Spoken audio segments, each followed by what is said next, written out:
Subsidiary Alliance. Features and Key Points by History Learning. Key Points on Subsidiary Alliance. Framed by Lord Wellesley, the Governor General of India.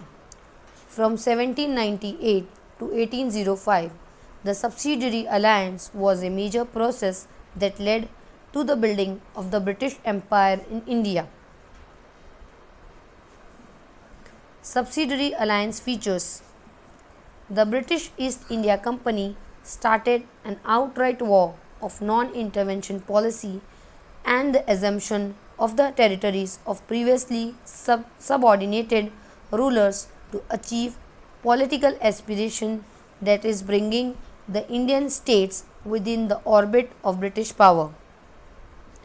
The Subsidiary Alliance system was non-intervention policy used by Lord Wellesley, who was the Governor General 1798 to 1805, to establish the British Empire in India.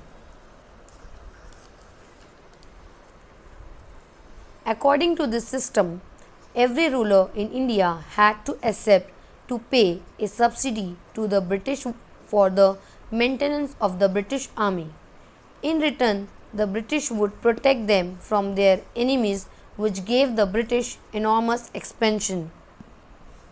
The term Subsidiary Alliance was first introduced by French Governor Dupleix and was firstly used by Lord Wellesley, who effectively institutionalized the policy of non-intervention, which made the Nawab and Nizams subsidiary allies by signing almost 100 such treaties. Key points of the Subsidiary Alliance.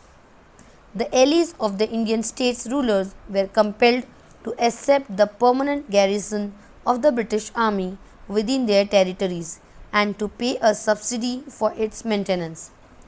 The Indian ruler could not employ any European in their service without prior approval of the British.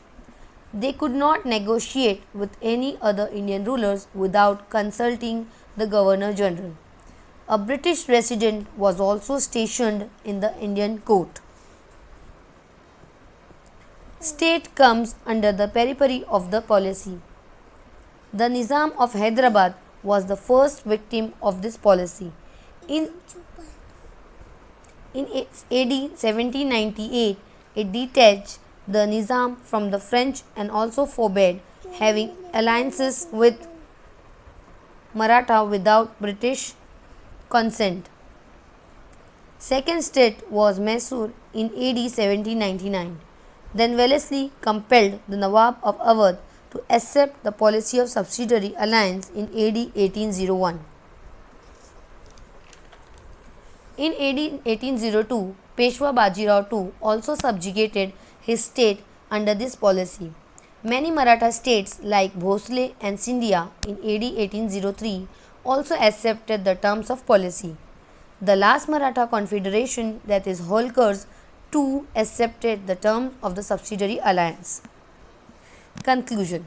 The policy of Subsidiary Alliance was in reality a document of losing sovereignty, which meant the state did not have the rights of self-defense, of maintaining diplomatic relations, of employing foreign experts, and of settling its disputes with its neighbors.